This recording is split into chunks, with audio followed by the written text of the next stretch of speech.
the most important thing we need to know to learn improvisation? Improvisation is one of the most difficult skills to acquire in music. 90% of piano students fail when it comes to improvisation. And that failure comes from a misconception. In fact, most of our music failures are the result of some kind of misconception. When it comes to improvisation, the biggest misconception is that to be able to improvise, the most important thing we need to learn is scales. And that's because when we search on the internet, most results show us this chord-scale relationship approach to improvisation, which of course leads us to believe that scales are the most important thing we need to learn to be able to improvise. And that misconception is the source of all evil. It is the reason why we get stuck and why we never learn how to improvise on the piano.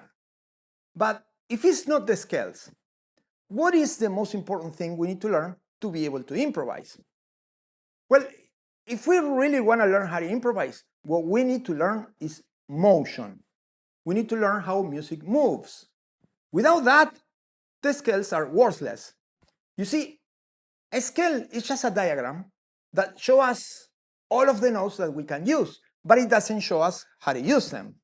So, what good is knowing all of the scales in the world if we don't know what to do with them? And that's why our solos sound bad. Since we don't know how to move, we end up randomly playing the scales up and down without any plan or direction. And the result is a complete disaster. Let me show you what I mean. Let's say we're on C major. We know that the C major scale is...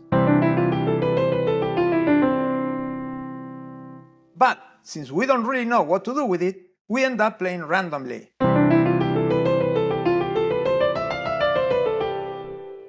And this is exactly the situation where most piano students get stuck. And this is because we don't understand how music works. You see, music is a language. But unlike the spoken language, music is a harmonic language. And harmonic motion is gravitational. In harmony, the notes and the chords move throughout tonal centers, which are centers of stability. The harmonic tonal centers are the tonic, the dominant, and the subdominant. And the melodic tonal centers are the notes of the chords. For instance, let's say we're in C major. The scale is... Now, these are all the notes we can use, but how do we move through them? To illustrate this, imagine that the scale is like a path of stepping stone crossing a river. Now, just like the notes, not all the stones are the same. Some notes are fixed and stable, and others are loose and unstable. If we try to stand on the loose stones, we fall. And the same thing happens in music. Our tonal centers, in this case C, E, and G, are like the fixed stones because they are harmonically stable. These are our platforms where we can stand, rest, and lunge forward. On the other hand, the other notes, D, F, A, and B, are like the loose stones because they are harmonically unstable, and if we try to stand on them, we fall. That's why these notes are temporary. We use them as passing tones to move from one center to another.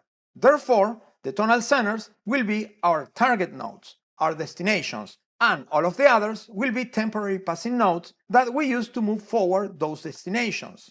Now, knowing all this is going to change the quality of our motion. For instance, we're going to go from C to E to G to C. So then we start from C, passing note to E, passing note to G, and two passing notes to C. Notice that the tonal centers are the longer notes and the passing tones are the shorter notes.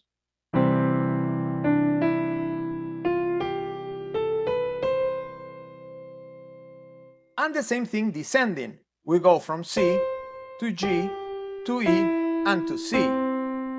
Then we go from C, passing notes to G, passing note to E, and passing note to C. Again.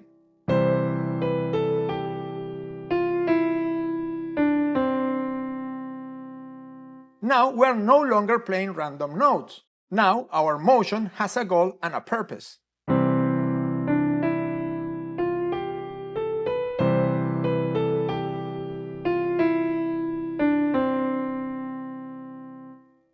Now, this is great, but so far we're still moving straight up and down the scale. So now the question is, how do we create variety? This is where we use different movement techniques. In addition to passing notes, we have diatonic approach notes, chromatic approach notes, diatonic and chromatic enclosures, intervals, arpeggios, arpeggios through harmonic centers, 7-chord arpeggios, and melodic cells. We've already looked at passing notes. Now, approach notes are the same extra notes but used for a different purpose.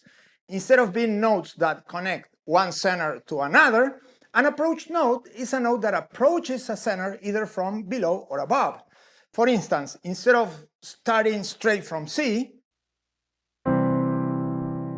we can approach it from the adjacent note below or from the adjacent note above. Then we can go from below, approach note to C, approach note to E, approach note to G, and approach note to C. And descending,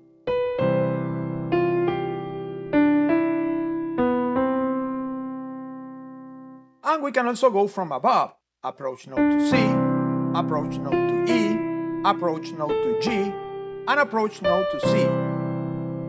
And descending,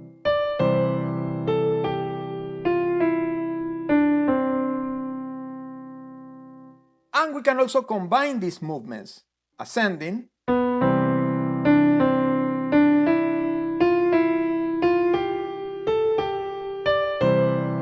and descending.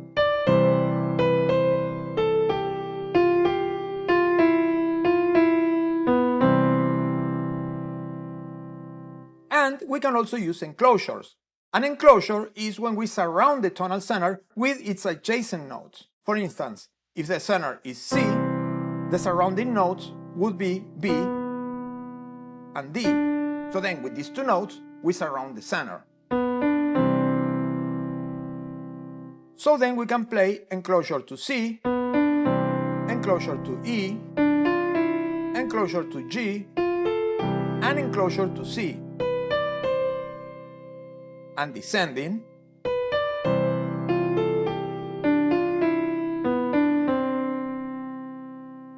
or the other way around. Instead of playing, we can play. So then we go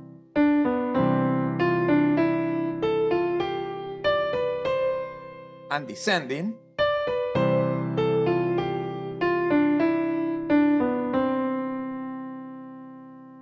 and of course we can also combine them.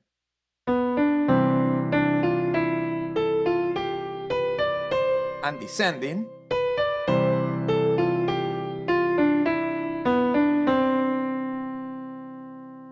now this is a 2-note enclosure. We can also use a 3-note enclosure, like for example, so then we can go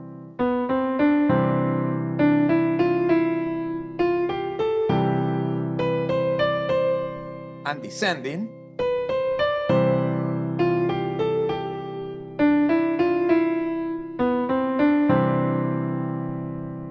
or the other way around.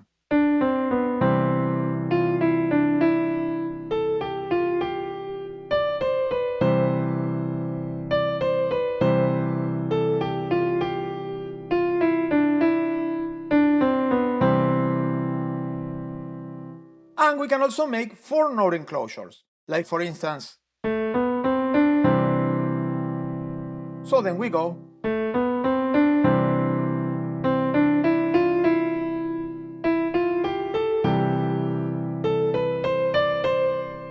and descending,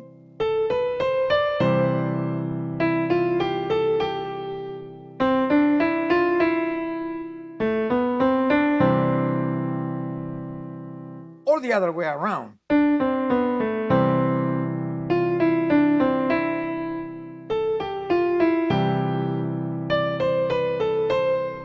And descending,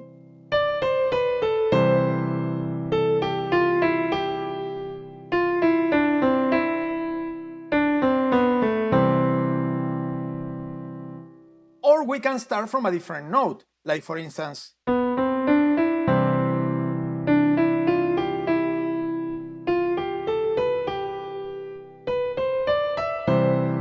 and descending,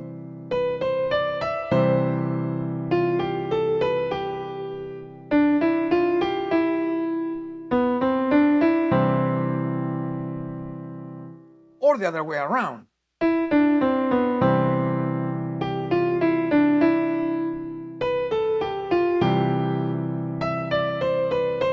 And descending,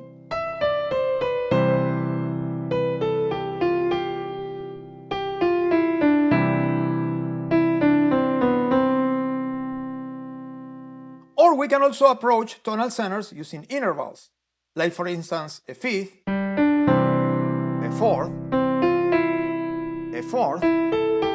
and a fifth. Again,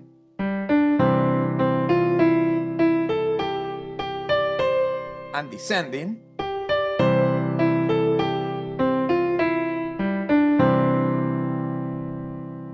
and we can also approach the centers using arpeggios, like from below,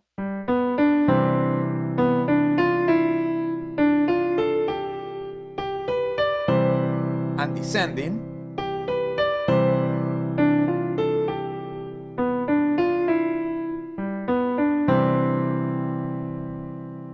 or the other way around,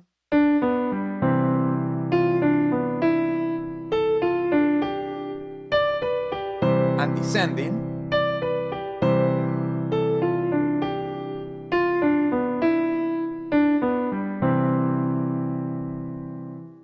or from above.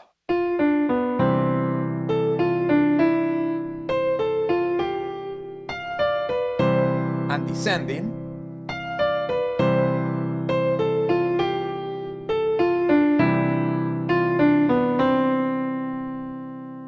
and we can also use 7-chord arpeggios. For instance, from below,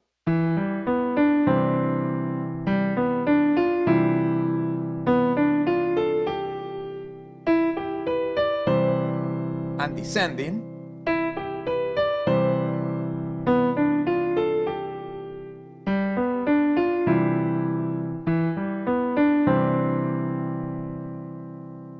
or the other way around,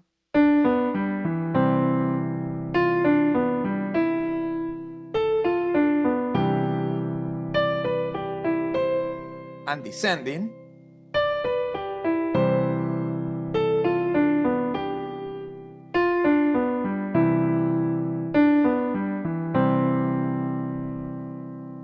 or from above.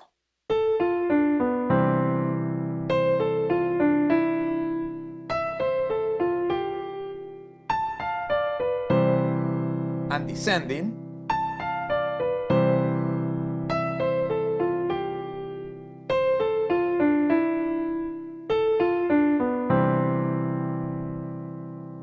also, instead of moving these arpeggios through melodic tonal centers, we can move them through harmonic tonal centers. The harmonic tonal centers are the tonic, subdominant, and dominant.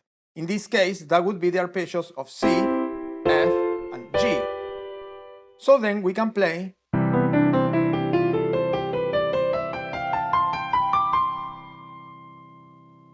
again, ascending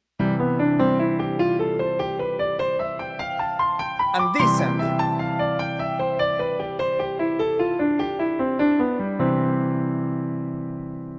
And we can also use melodic cells, such as the 1, 2, 3, 5.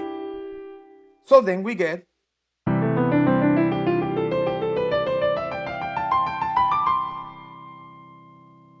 finally, we can introduce chromatic notes, which are notes outside of the scale.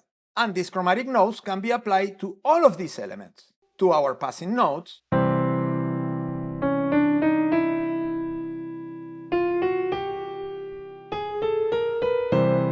and descending,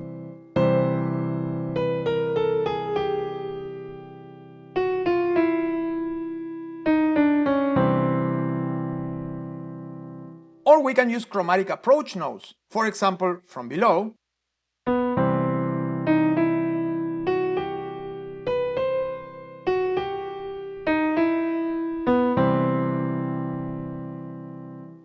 or from above.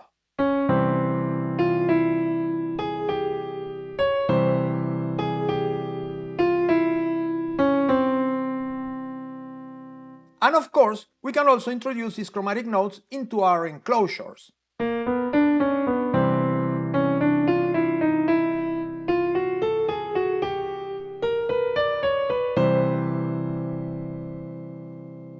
Now we can also combine all of these elements to generate our bebop language.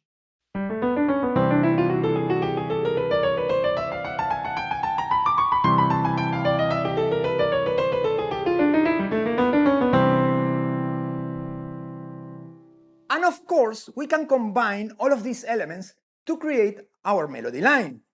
Once we know about motion, improvisation will start to make sense. Below the video, you can find the link to the PDF with these examples. If you want to learn more, you can subscribe to the full course at InsidePiano.com/register. Again, that is InsidePiano.com/register. Meanwhile, have fun with your practice, and I'll see you in the next video.